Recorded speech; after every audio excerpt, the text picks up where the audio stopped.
Bonjour à tous, soyez les bienvenus dans ces moments avec l'Église de la Rencontre. Nous sommes heureux de partager ces quelques instants où nous voulons encore rencontrer celui qui est notre Dieu, notre Sauveur, Jésus-Christ.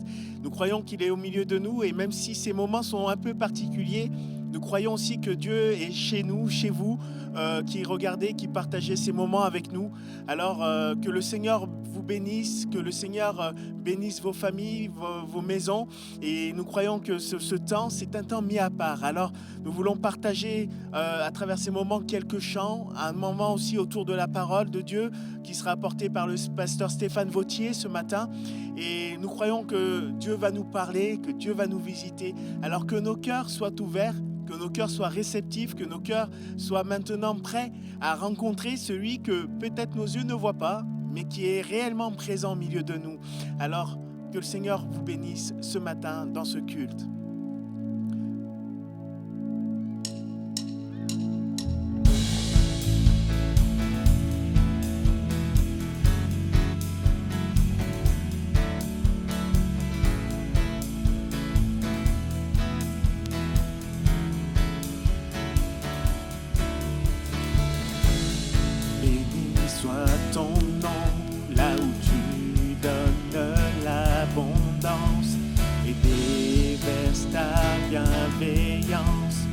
Béni soit ton nom.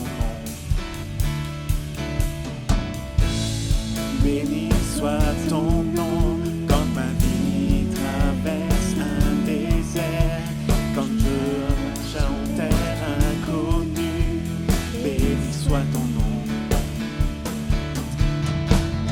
Tes bienfaits font naître en moi des chants de louange. Et même au cœur de la nuit, Seigneur, je redirai. Béni soit le nom du Seigneur, béni soit ton nom. Béni soit le nom du Seigneur, béni soit ton nom glorieux. Béni soit ton nom.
Chacun choisit de dire, oh béni soit ton nom.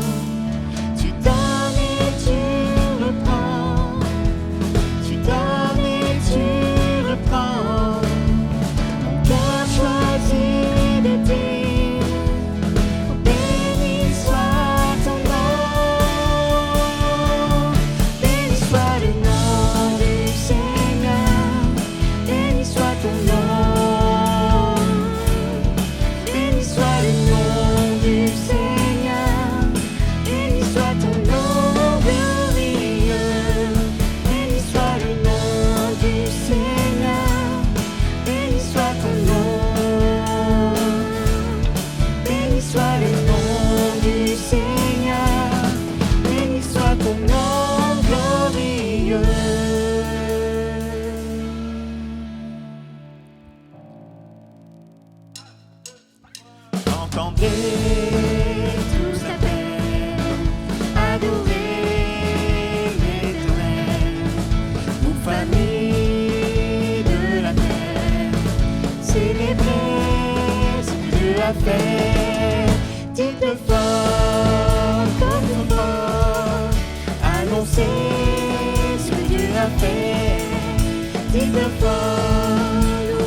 t'es grand et amour. Tu as envoyé du haut des cieux le Fils de Dieu pour nous est mort, ressuscité, il vit encore. Dites-le fort, encore plus fort, annoncez ce que Dieu a fait.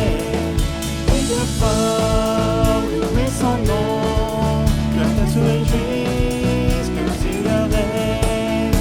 Quand son nom retentit, que la nature a changé, car il vient juger la terre avec justice et vérité. Dites-le fort, encore plus fort, annoncez ce que Dieu a fait. Dites-le fort, louez son nom, que la terre se réjouisse, que le Seigneur règne.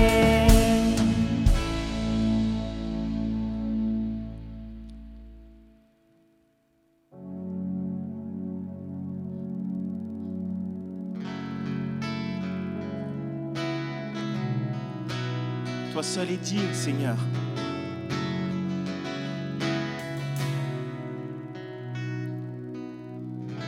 L'immensité de ta grandeur me montre que je ne suis rien. Et quand tu façonnais la terre, j'étais déjà près de ton cœur. Tu m'aimais avant que je sois. Tu as tout donné. Toi seul pouvais me libérer. C'est pourquoi je veux t'adorer. Toi seul est digne de recevoir louange et gloire pour l'éternité. Toi seul est digne de recevoir louange et gloire pour l'éternité.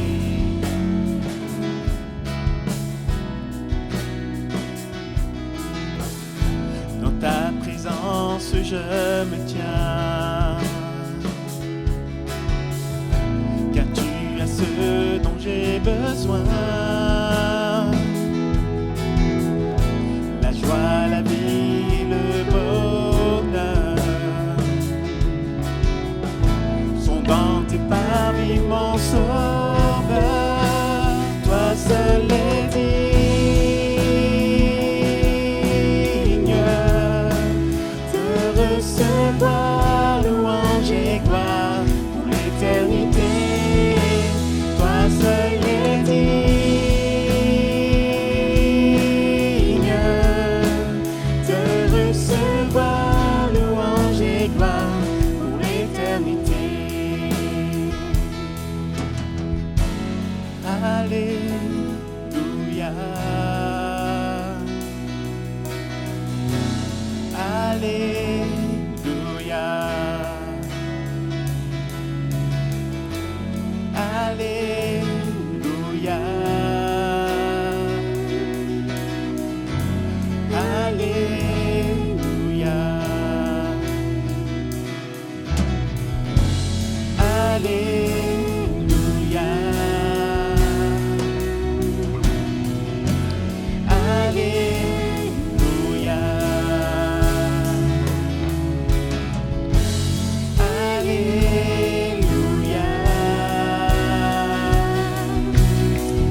On va prendre ce dernier chant qui dit « Venons l'adorer ».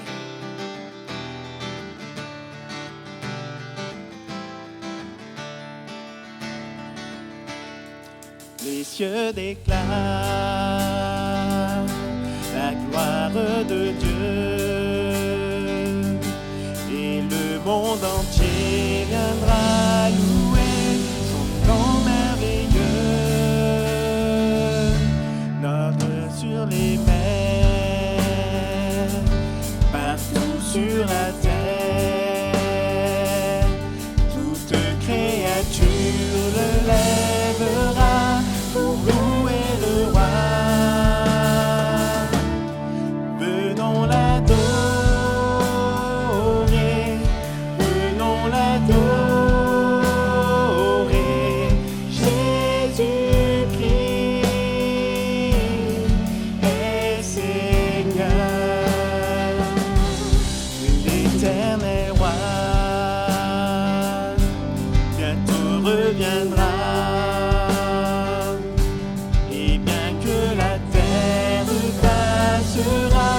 Il demeurera. Venons l'adorer, venons l'adorer. Jésus-Christ est Seigneur. Venons contempler, venons contempler, venons à ses Jésus-Christ est Seigneur.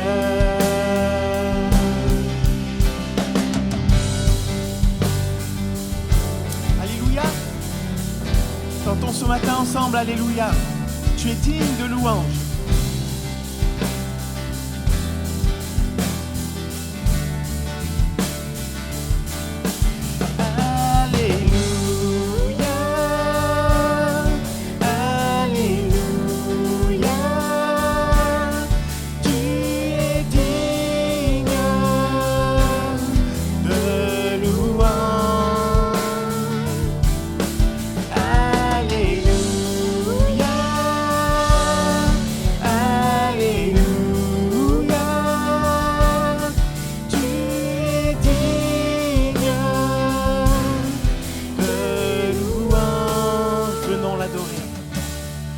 Venons l'adorer, venons l'adorer. Jésus-Christ est Seigneur. Venons contempler, venons à ses pieds. Jésus-Christ est Seigneur.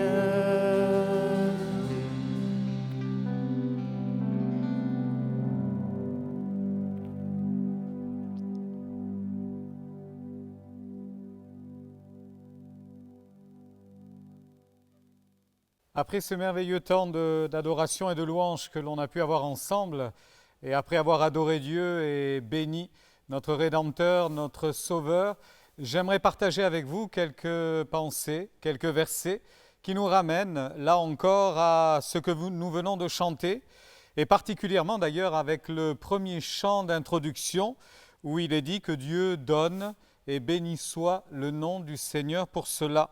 Je voudrais partager avec vous différents passages et notamment un premier texte qui se trouve dans le livre de Job au chapitre 9 et à partir du verset 1er.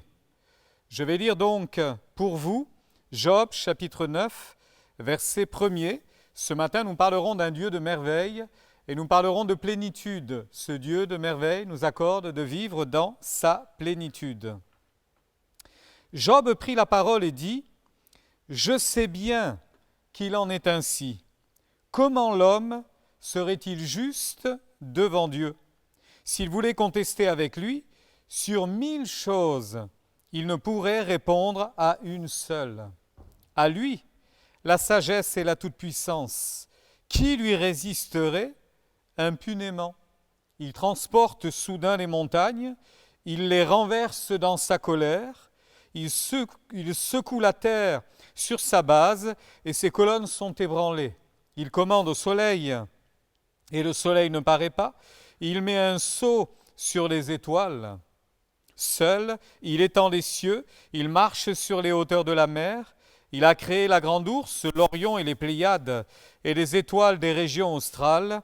Il fait des choses grandes et insondables, des merveilles sans nombre. Amen. Regardez ce que Job nous disait au début de cette lecture. Quel est l'homme? Comment l'homme serait-il juste devant Dieu? S'il voulait contester avec lui, sur 1000 choses, il ne pourrait répondre à une seule. Et enfin, nous avons terminé cette lecture en disant, en parlant de Dieu, il fait des choses grandes et insondables, des merveilles sans nombre. Alors ce matin, j'aimerais vous parler de ce Dieu de merveilles, ce Dieu que nous servons, ce Dieu que nous avons connu, ce Dieu qui a changé notre vie, ce Dieu qui a bouleversé notre existence, en nous rappelant que ce que nous venons de lire se trouve dans le livre de Job. Job, vous connaissez Job, sans aucun doute. Job qui a connu des malheurs, qui a connu des détresses, qui a connu des temps d'épreuve, des temps de difficultés. Et c'est ce même Job qui, malgré une réalité douloureuse, ne va pas contester la souveraineté de Dieu. Il accepte la souveraineté de Dieu, il s'en remet à Dieu, il ne conteste pas avec le Créateur, et il en arrive d'ailleurs à dire « Dieu donne » et par ailleurs, Dieu permet l'épreuve. Dans le chant que nous avons chanté ensemble tout à l'heure, il est dit « Dieu donne » et il reprend, il peut reprendre, il nous accorde sa grâce. Quelquefois, nous sommes et nous nageons dans le bonheur, et puis d'autres fois, les temps sont plus difficiles. Dieu permet l'épreuve. Ceci étant, il reste, Job, convaincu que Dieu reste Dieu et digne d'hommage, digne de reconnaissance. Dieu fait des merveilles sans nombre. Il y a en Dieu, on pourrait le dire ainsi, du rien, quelque chose et tout. Ces petits mots, rien, quelque chose et tout, nous les retrouvons en de nombreux passages de l'Écriture. Et d'ailleurs, c'est assez étonnant cela, mais ces mêmes mots peuvent dire une chose et son contraire, selon le verbe qui est à côté. Je vous donne un exemple. Si je vous dis rien de possible, vous comprenez ce que ça signifie. Mais si je vous dis rien d'impossible, ça signifie ni plus ni moins l'inverse. Et donc, on va voir ensemble plusieurs passages dans l'Écriture où il est question de rien, où il est question de quelque chose, où il est question de tout, mais dans le fond, cela va nous ramener à ce Dieu de merveilles, qui fait des merveilles sans nombre, qui est extraordinaire et dont nous avons connu la grâce et le secours. Pour introduire différentes lectures, je vous rappellerai ce qu'il est dit dans le livre d'Ésaïe, au chapitre 40, en parlant de la souveraineté de Dieu et plus précisément de son soutien, de son aide et de sa grâce. Il est dit ceci, à la fin du chapitre 40 du livre d'Ésaïe, « Ne le sais-tu pas? Ne l'as-tu pas appris? C'est le Dieu d'éternité, l'Éternel, qui a créé les extrémités de la terre. » On reste sur le même thème que ce qu'a développé Job. « Il ne se fatigue point, il ne se lasse point, on ne peut sonder son intelligence. Il donne de la force à celui qui est fatigué, il augmente la vigueur de celui qui tombe en défaillance. Ceux qui se confient en l'Éternel renouvellent leur force. Ils courent et ne se lassent point, ils marchent et ne se fatiguent point. » J'ai coupé volontairement ce texte en omettant juste deux pensées, parce que je voulais m'arrêter précisément sur ce que je vous ai lu. En Dieu, les forces peuvent être renouvelées. Dieu donne de la force. Dieu va vous donner de la force. Dieu va vous soutenir. Dieu va s'occuper de vous. Il va vous assurer sa présence. Et d'un coup, ce qui vous paraissait impossible deviendra faisable. Et d'un coup, vous ne direz plus « je ne peux rien faire », mais vous serez soutenu par la grâce de Dieu. Et d'un moment, vous pourrez dire « je réalise que tout est possible », mais non pas par moi-même, mais par la grâce de Dieu. J'en viens, là encore, à cette notion, plus de fatigue, plus de lassitude. N'est-il pas extraordinaire ? Après avoir passé une semaine difficile, après avoir connu des moments difficiles, après être arrivé à ce temps de culte, à ce moment-là, fatigué de notre semaine, n'est-il pas extraordinaire de sentir la grâce de Dieu nous renouveler en un instant ? Nous avons chanté, nous avons béni Dieu ensemble, mais sans aucun doute, Dieu vous a parlé. Sans aucun doute, Dieu vous a encouragé. Il vous a fait du bien. Vous sentez les forces revenir. C'est le miracle de Dieu. Dieu peut tout faire. Il peut faire des choses si simples. Quelque chose ici, ce qui nous paraît rien par ailleurs, il peut intervenir de façon différente, mais pour notre bien. J'en reviens sur ces petits riens qui changent la vie. Ce que l'on appellerait des petits riens, mais vous l'avez compris, des petits riens, ça ne veut pas dire rien, c'est-à-dire le néant. Ça veut au contraire dire qu'il se passe des choses. Et n'est-il pas possible, ce matin à nouveau, de croire à l'intervention de Dieu dans notre cœur ? Dans l'évangile de Luc, au chapitre 1er, je vous rappelle que l'ange Gabriel a annoncé à Marie la naissance de Jésus, qui sera conçu par le Saint-Esprit. Mais ce même ange va annoncer également la naissance de Jean-Baptiste, qui lui va être conçu d'une femme stérile, qui n'a pas porté d'enfant, qui n'a jamais donné la vie et qui était déjà âgée, donc sous-entendu, le temps de pouvoir avoir des enfants était déjà derrière elle. Nous avons là 2 miracles, à partir de rien. Nous avons là un miracle, un enfant conçu par le Saint-Esprit, et par ailleurs, d'une femme qui n'était plus en âge d'avoir des enfants, un second miracle à partir de rien, et 2, pour ainsi dire, hommes déterminants dans le plan de Dieu vont être là, notamment un, Jean-Baptiste, et le Fils de Dieu s'incarnant sous une forme humaine vont ainsi naître à ce moment-là. Dieu déjoue les pronostics humains et Dieu est capable de défier les lois naturelles. Et ceci, pour chacun d'entre nous, il pourrait agir de la même manière.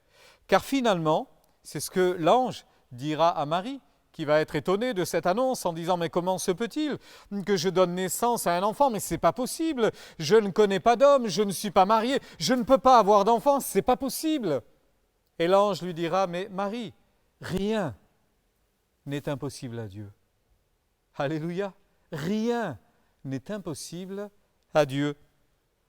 Je voudrais vous rappeler que, à vous qui avez le sentiment de ne jamais avoir été exaucé, de ne jamais avoir été soulagé, de ne jamais avoir senti quelque chose s'améliorer, votre quotidien s'améliorer à vous. J'aimerais vous dire qu'il n'est jamais trop tard pour Dieu d'intervenir. Pas encore soulagé, pas encore réconforté, pas encore exaucé, ça ne veut pas dire que vous ne le serez jamais. Et je veux croire de tout mon cœur que Dieu va vous exaucer aujourd'hui, qu'il va vous exaucer ce matin, parce que rien, absolument rien, n'est impossible à Dieu. Il est important également de se souvenir que ce rien d'impossible à Dieu passe pour chacun d'entre nous par la personne de Jésus-Christ. Il serait illusoire d'ailleurs d'imaginer, de penser que l'on peut et que l'on pourrait se passer de Jésus-Christ.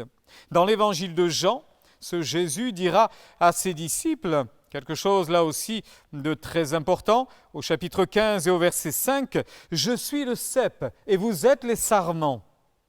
Celui qui demeure en moi et en qui je demeure porte beaucoup de fruits, car sans moi, vous ne pouvez rien faire. » Êtes-vous encore persuadé que sans Jésus, vous ne pouvez rien faire, vous ne pourrez rien faire? Êtes-vous encore persuadé que c'est Jésus qui est la clé, que c'est Jésus qui est le oui de Dieu? Il est la réponse. D'ailleurs, Jésus va rendre les choses plus explicites s'il le fallait, en disant « En mon nom, vous obtiendrez la réponse à toutes vos requêtes. En mon nom, tout ce que vous demanderez en mon nom, nous y viendrons plus tard, sur un tout ce que vous demanderez en mon nom, vous le recevrez. Tout ce que vous demanderez en mon nom. » Alors en Jésus, je voudrais vous rappeler aujourd'hui que vous avez votre Sauveur, vous avez votre médiateur, celui entre vous et Dieu, qui fait le lien. Vous avez votre consolateur, vous avez le sacrifié, l'agneau de Dieu. En Jésus, il est incontournable dans le fond, il est incontournable dans le meilleur des plans que Dieu a prévu pour notre vie, pour votre vie. Alors il est le cep, ne l'oublions jamais frères et sœurs, il est le cep et nous sommes les sarments. Un sarment coupé du cep sèche et meurt. Un sarment attaché au cep reçoit la vie qui monte du cep et ainsi il produit du fruit. Et Jésus fera cette analogie en disant « Je veux que vous portiez du fruit et que vous en portiez abondamment. » Nous sommes encore capables, frères et sœurs, par notre vie, par notre témoignage, nous sommes encore capables de porter du fruit parce que c'est lui qui nous a insufflé la vie, c'est lui qui nous insuffle la vie et qui nous permet de demeurer ainsi dans le vivant. Demeurer en lui est totalement vital. Dans la lettre aux Philippiens, l'apôtre Paul dira ceci, et c'est là où on parle malgré tout de plénitude, ne l'oublions pas. Au chapitre 4 et au verset 6, il dira « Ne vous inquiétez de rien ». Vous entendez ? Ne vous inquiétez de rien. Encore un rien qui a de l'importance. Un petit rien qui peut tout changer. Un rien qui nous permet de tout déposer entre les mains de Dieu et de lui faire confiance. Ne vous inquiétez de rien. Faisons un acte de foi, ne nous inquiétons de rien. Dans l'évangile de Luc au chapitre 22 et au verset 35, Jésus rediscute un moment avec ses disciples en disant « Rappelez-vous, lorsque je vous ai envoyé en mission, et lorsque je vous ai dit de ne pas vous charger de paquets, d'argent, de moyens, de divers moyens, avez-vous manqué de quelque chose ?» Et les disciples vont lui répondre « De rien. » Avons-nous manqué de quelque chose de vital, j'entends, depuis que nous sommes à Dieu? La réponse sera sans aucun doute de rien, parce qu'il est celui qui pourvoit. Déchargez-vous sur lui de tous vos soucis. Nous ne manquerons de rien. Ne vous inquiétez de rien, dit Jésus. Et voilà ce que nous pouvons entendre encore aujourd'hui. Déposer notre fardeau à ses pieds, c'est tellement important. Frères et sœurs, nous l'avons déposé, notre fardeau. Je souhaite que vous l'ayez déposé, mais si vous l'avez déposé, ne le reprenez pas. Une fois que vous l'avez déposé, ne le reprenez pas. C'est bien souvent ce qui nous arrive d'ailleurs. Nous déposons nos soucis et nos soucis nous rattrapent. Nous déposons nos peines et nos peines nous assaillent à nouveau. Nous déposons nos craintes et tout d'un coup elles reviennent, elles surgissent tout à nouveau. Mais que se passe-t-il ? Sans doute la pression, les difficultés, les peines et les soucis du quotidien est notre ennemi qui nous assaille jour après jour. Mais notre réponse, notre clé est en Jésus. Ne vous inquiétez de rien. Nous avons déposé et vous avez déposé à Christ. Vous n'avez jamais manqué de quoi que ce soit de vital depuis que vous avez scellé cette alliance avec Christ. Je voudrais simplement vous le rappeler, cette alliance scellée avec Jésus, votre Rédempteur, a tout changé. Faites-lui confiance. Ne doutez pas un instant. Et s'il le fallait, demandez-lui de pardonner encore. Nous y viendrons dans un court instant. Votre mauvaise passe, passage à vide, ce qui pourrait se signifier autrement par de l'incrédulité du doute, mais nous allons y venir dans quelques instants. Dans d'autres passages, il est parlé non pas de rien, mais de quelque chose. Il suffit d'un petit quelque chose et notre vie change quelquefois, n'est-ce pas?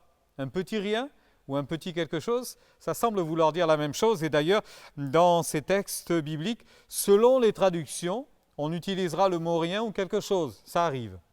J'ai choisi quelques passages et je voudrais vous les lire les uns à la suite des autres et puis nous les commenterons tout de suite après. Dans l'évangile de Jean, au chapitre 14 et au verset 14, je cite, Jésus parle, « Si vous demandez quelque chose en mon nom, je le ferai. » Si vous demandez quelque chose, quelle que soit la chose, je vous exaucerai. Un peu plus loin, au chapitre 16 et au verset 24, « Jusqu'à présent, vous n'avez rien demandé en mon nom.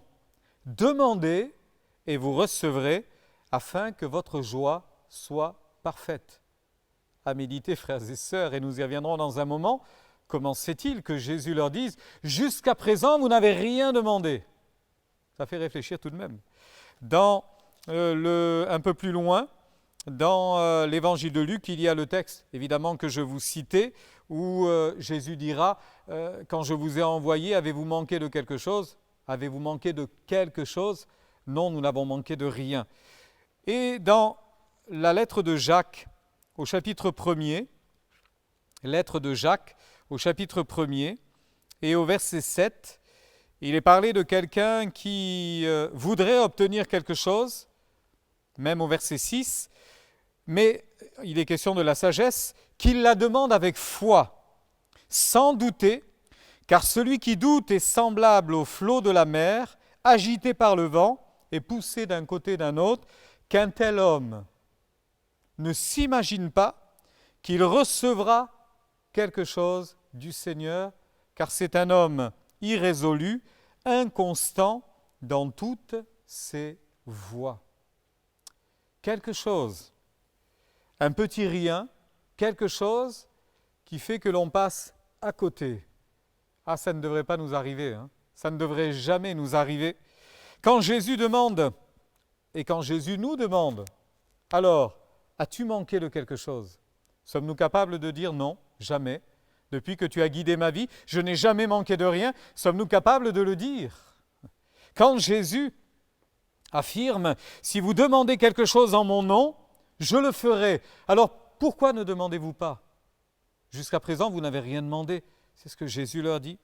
Je ne voudrais pas passer mes jours, je ne voudrais pas laisser filer des semaines sans demander à Dieu.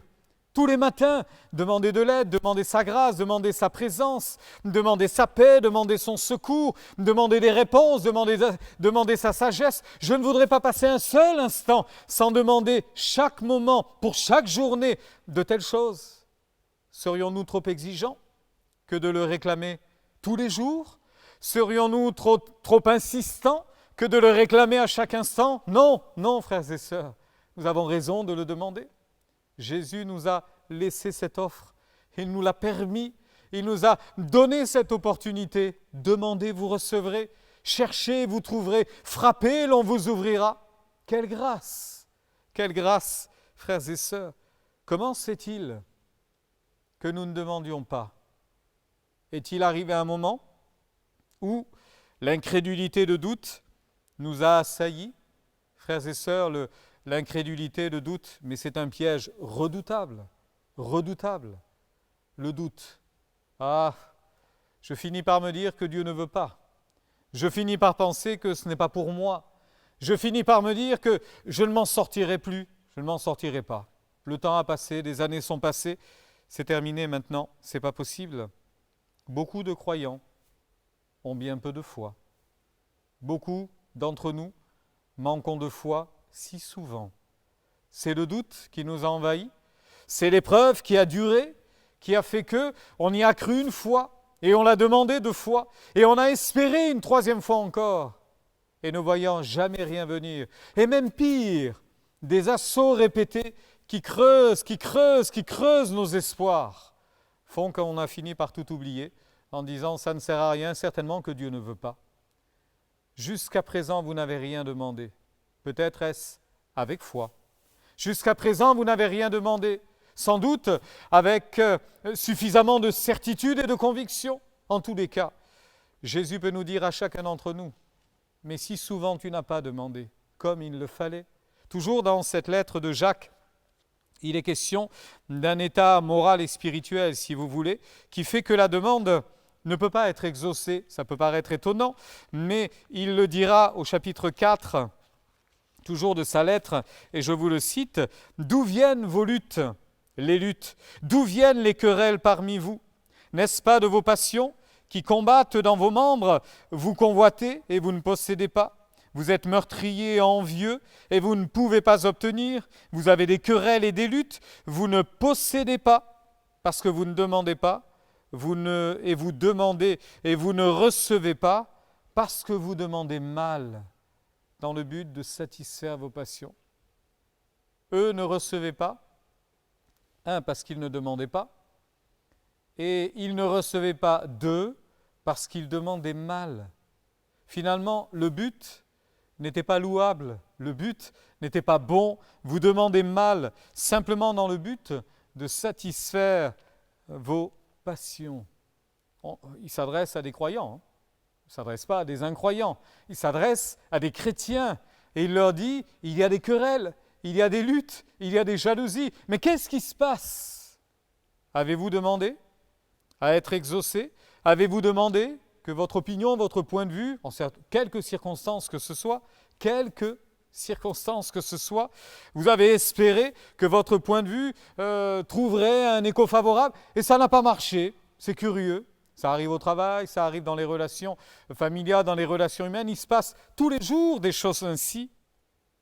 Alors, Jésus nous dit, tu n'as pas demandé, sous-entendu comme il fallait. Tu n'as pas demandé en mon nom, tu as demandé en ton nom, pour toi. Tu n'as pas demandé exactement comme il le fallait. Ça peut être la peur de la déception. Je le disais, au travers du doute qui forge l'incrédulité, parce qu'on n'a pas été exaucé. Ce qui alimente quelquefois ce mal-être, c'est aussi la situation de ceux qui nous entourent. Dans l'évangile de Matthieu, Jésus dira, en parlant de Dieu, il fait lever son soleil sur les bons et sur les méchants. Dieu fait briller son soleil sur tout le monde. Vous avez d'autres passages, notamment dans l'Ancien Testament, qui rendent le même témoignage. Et je peux vous citer dans des psaumes des paroles très très claires. Hein. Par exemple, dans le psaume 10, il est dit du verset 3 au verset notamment 6, « Le méchant dit avec arrogance, il ne punit pas, il n'y a point de Dieu. » En parlant de Dieu. Hein. « Voilà toutes ses pensées. Ses voies réussissent en tout temps. Il dit en son cœur, je ne chancelle pas, je suis toujours à l'abri du malheur, car le méchant se glorifie de sa convoitise et le ravisseur outrage, méprise l'Éternel. » Et pourtant, ça marche pour lui. Humainement parlant, ça marche. Dans le psaume 73, du verset 2 au verset 5, « Mon pied allait fléchir, mes pas étaient sur le point de glisser, car je portais envie aux insensés, en voyant le bonheur des méchants. Rien ne les tourmente jusqu'à leur mort, et leur corps est chargé d'embonpoint. Ils n'ont aucune part aux souffrances humaines. Ils ne sont point frappés comme le reste des hommes. Aussi l'orgueil leur sert de collier, et la violence est le vêtement qui les enveloppe. » Vous vous rendez compte? Ils ne sont point frappés comme le reste des hommes. C'est un certain regard sur la réalité, parce que la Bible affirme au contraire que le juste ne survivra pas de toutes les manières à sa méchanceté. Encore dans le livre de Job, au chapitre 21 et au verset 7, il est dit « Pourquoi les méchants vivent-ils? Pourquoi les voit-on vieillir et accroître leur force ?» L'Ecclésiaste donne la réponse à cela. Même le méchant n'a pas pouvoir sur sa vie et sur sa mort. L'homme n'est pas maître de son souffle pour pouvoir le retenir, et il n'a aucune puissance sur le jour de sa mort. Bien-aimés, même si c'est difficile, même si vous n'avez pas été exaucés comme ceux qui vous entourent le sont, si vous êtes croyants et attachés à Dieu, vous êtes du bon côté. Vous avez la meilleure part. Job nous l'a dit et nous l'avons entendu tout à l'heure. L'Éternel a donné et il conclura, l'Éternel a repris. Que le nom de l'Éternel soit béni. Jamais je n'arrêterai de bénir l'Éternel, parce que cet Éternel-là, c'est le Dieu des merveilles qui a créé les Pléiades, l'Orion, qui a créé les étoiles, les cieux, la terre, l'univers tout entier, comme nous l'avons lu en introduction. Souvenez-vous, frères et sœurs, que quand les méchants prospèrent et que l'on se dit qu'il y a une forme d'injustice, la réaction que nous devons avoir, c'est de demander à Dieu son aide, son secours. Non pas qu'il nous explique pourquoi le méchant prospère, mais qu'il vienne simplement exaucer nos requêtes, qu'il vienne simplement nous aider et nous accompagner dans nos temps difficiles. Jusqu'à présent, nous n'avons peut-être pas demandé ce qu'il fallait. Jusqu'à présent, je n'ai pas osé demander la guérison. Jusqu'à présent, je n'ai pas osé demander la délivrance. Jusqu'à présent, je n'ai pas osé demander un miracle. Et pourquoi ne pas le faire là maintenant? Pourquoi ne pas le faire là tout de suite? Pourquoi ne pas demander à Dieu un miracle maintenant? Parce qu'il est le Dieu des miracles, parce qu'il fait tout à merveille, et parce qu'il a dit tout ce que vous demanderez, tout. Et je terminerai sur ce tout. Tout ce que vous demanderez en mon nom, je le ferai. Tout, c'est le Dieu que nous servons. Il est tout. Il a tout, il possède tout, et il peut tout faire. Tout est à lui, frères et sœurs. Et nous sommes à lui. Dans une lettre, l'apôtre Paul parlera de plénitude. Vous vous rendez compte? Vous avez tout pleinement en lui. Le Dieu des merveilles nous introduit dans ses merveilles, nous introduit dans sa grâce et sa bénédiction. Alors, en conclusion, je vous cite ce qu'il est dit dans la première épître de Paul aux Thessaloniciens, au chapitre 5 et au verset 17, rendez grâce en toutes choses. Rendez grâce à Dieu en toutes choses. Cela nous rappelle ce que je vous ai cité tout à l'heure dans cette lettre, notamment aux Philippiens, au chapitre 4 et au verset 6. Ne vous inquiétez de rien, mais en toutes choses, faites connaître à Dieu vos besoins et vos prières, et cela nous venons de l'expliquer, par des supplications, mais également avec des actions de grâce. Alors je ne peux pas terminer ce temps de partage biblique avec vous en vous rappelant que puisque nous avons tout pleinement en lui, j'ai envie de vous dire, frères et sœurs, puisque nous avons fait connaître notre besoin à Dieu par la prière, alors rendons grâce à Dieu pour tous ses bienfaits. Rendons grâce à Dieu en tout temps, en toutes circonstances. Ce temps de culte se conclura sur un dernier chant. Et avec ce chant, il y a encore la possibilité de bénir l'Éternel, de louer l'Éternel. Et je voudrais qu'on ait ensemble encore un temps de reconnaissance, un temps pour remercier Dieu, de lui offrir tout honneur, toute louange et toute grâce qui lui reviennent. Remercier Dieu avec reconnaissance et avec intensité. Puisque Dieu peut tout, alors que tout ce qui est en nous puisse l'aimer et l'adorer. Relisez à la fin de ce partage tranquillement à la maison, relisez le psaume 150. Il est dit que tout ce qui respire loue l'Éternel. Eh bien, nous qui sommes là et qui avons l'opportunité de respirer par sa grâce, nous avons la vie qui vient de Dieu. Alors bénissons-le et adorons-le et donnons-lui gloire encore. Prions ensemble. Nous te rendons grâce et nous te bénissons, Seigneur, pour ta fidélité. Nous te rendons grâce parce que tu es merveilleux. Nous te rendons grâce parce que nous n'avons jamais manqué de rien par ta grâce.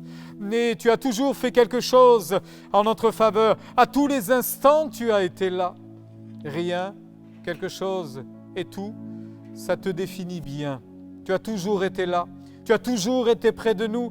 Tu as toujours répondu à nos attentes parce que tu es parfait. Et je veux me souvenir ce matin encore que rien ne t'est impossible. Je veux me souvenir ce matin encore que tout est possible à mon Dieu. Et je veux me rappeler que tu me demandes de te demander. Je ne t'ai rien demandé. Avec foi, avec certitude en certains domaines, je n'ai pas eu le courage de faire ce pas de la foi. Mais je veux le faire ce matin. Entends ma requête, entends ma prière. Et exauce-moi. Exauce ma requête et ma prière. Ainsi nous prions. Viens m'exaucer et accorde-moi la délivrance. Seigneur, glorifie-toi, manifeste ta puissance. Merci pour ces moments, merci pour ta bienveillance et ton secours. Oh, que ton nom soit béni. À toi, nous revenons pour apporter notre hommage et notre louange. Tu fais tout à merveille, tu fais tout à merveille. Nos cœurs sont à toi, nos âmes sont à toi, notre louange est pour toi, notre vie est pour toi. Merci notre Père. Amen.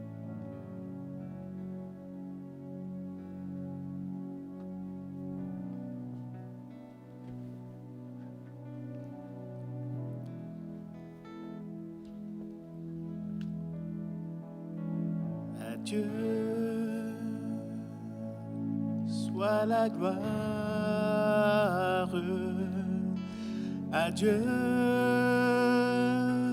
soit la gloire, à Dieu soit la gloire pour les choses qu'il a fait par son sang. Il m'a sauvé par sa puissance. Il m'a relevé. À Dieu soit la gloire pour les choses qu'il a fait. À Dieu soit la gloire, à Dieu soit la gloire, à Dieu soit la gloire pour les choses qu'il a faites par son sang. Il m'a sauvé par sa puissance. Il m'a relevé. À Dieu soit la gloire pour les choses qu'il a faites.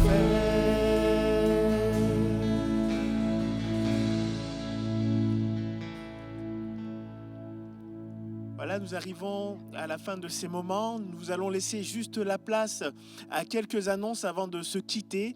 Et nous vous remercions d'être restés jusqu'au bout. Que le Seigneur vous bénisse.